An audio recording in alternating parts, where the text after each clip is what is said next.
بسم اللہ الرحمن الرحیم۔ السلام علیکم۔ نظر بد سے نکلنے کا وظیفہ۔ نمبر 1، نظر بد کے اثرات اتارنے کے لیے سورۃ فاتحہ،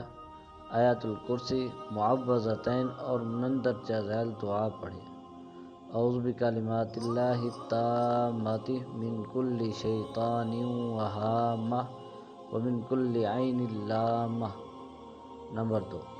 پارہ نمبر 29 میں سورۃ قلم کے آخری 2 آیات 7 مرتبہ پڑھ کر دم کرنا بھی نظر بد کے لیے مفید ہے۔ نمبر 3، نظر بد کے دور کرنے کا ایک طریقہ یہ بھی ہے کہ جس آدمی کے بارے میں معلوم ہو کہ اس کی نظر لگی ہے تو اس کو وضو کرایا جائے اور اس کے غسالہ یعنی اس کے استعمال شدہ پانی کو کسی برتن میں جمع کر لیا جائے اور پھر جسے نظر لگی ہے اس پانی سے اس کو غسل کرایا جائے،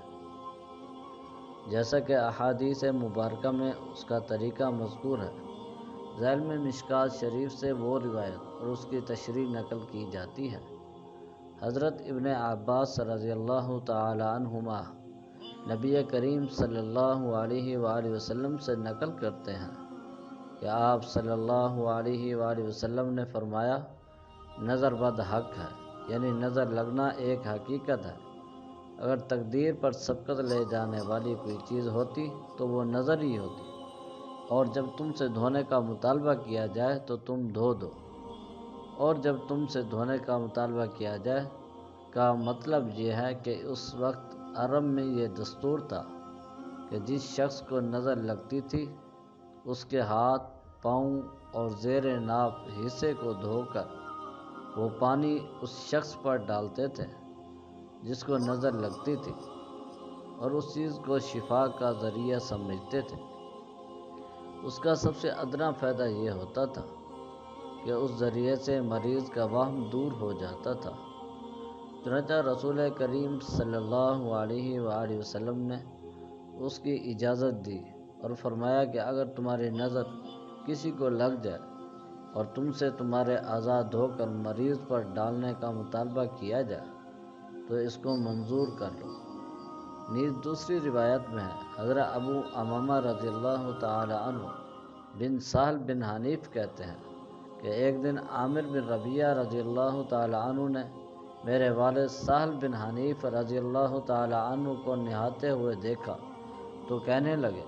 کہ اللہ کی قسم، سہل کے جسم اور ان کے رنگ و روپ کے کیا کہنے، میں نے تو آج کے دن کی طرح کوئی خوبصورت بدن کبھی نہیں دیکھا، اور پردہ نشین کی بھی کھال سہل کی کھال جیسی نازک و خوش و رنگ نہیں دیکھی۔ ابو امامہ کہتے ہیں کہ عامر کا یہ کہنا تھا کہ ایسا محسوس ہوا جیسے سہل کو گرا دیا گیا، یعنی ان کو عامر کی ایسی نظر لگی کہ وہ فوراً غش کھا کر گر پڑے۔ چنانچہ ان کو اٹھا کر رسول کریم صلی اللہ علیہ وآلہ وسلم کی خدمت میں لایا گیا اور عرض کیا گیا کہ یا رسول اللہ صلی اللہ علیہ وآلہ وسلم، آپ سال کے علاج کے لیے کیا تجویز کرتے ہیں؟ اللہ کی قسم یہ تو اپنا سر بھی اٹھانے کی قدرت نہیں رکھتے۔ حضرت صلی اللہ علیہ وآلہ وسلم نے سہل کی حالت دیکھ کر فرمایا کہ کیا کسی شخص کے بارے میں تمہارا خیال ہے کہ اس نے ان کو نظر لگائی ہے؟ لوگوں نے عرض کیا کہ جی ہاں، عامر بن ربیعہ رضی اللہ تعالی عنہ کے بارے میں ہمارا گمان ہے کہ انہوں نے نظر لگائی ہے۔ راوی کہتے ہیں کہ رسول کریم صلی اللہ علیہ وآلہ وسلم نے یہ سن کر عامر کو بلایا اور ان کو سخت سست کہا اور فرمایا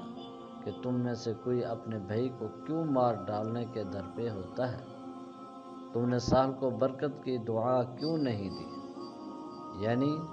اگر تمہاری نظر میں سہل کا بدن اور رنگ و روپ بھا گیا تھا تو تم نے یہ الفاظ کیوں نہ کہے،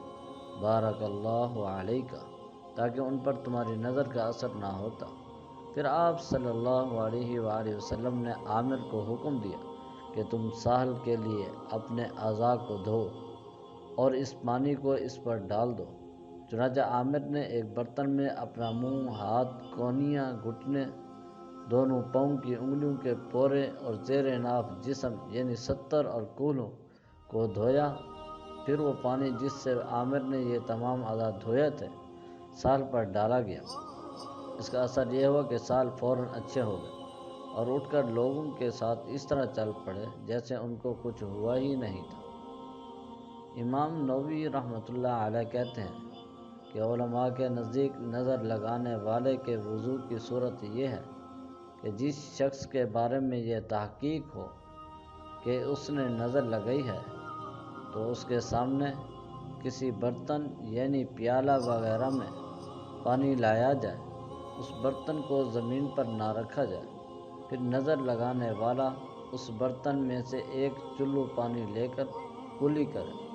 اور اس کلی کو اسی برتن میں ڈال لے، پھر اس سے پانی لے کر اپنا منہ دھوئے، پھر بائیں ہاتھ میں پانی لے کر دائیں کونی اور دائیں ہاتھ میں پانی لے کر بائیں کونی دھوئے اور ہتھیلی کونی کے درمیان جو جگہ ہے اس کو نہ دھوئے، پھر دائنا پیر اور پھر اس کے بعد بایاں پیر دھوئے، پھر اسی طرح پہلے دایاں گھٹنا اور بعد میں بایاں گھٹنا دھوئے اور پھر آخر میں تہبند کے اندر زیر ناف جسم کو دھوئے اور ان سب اعضاء کو اسی برتن میں دھویا جائے۔ ان سب کو دھونے کے بعد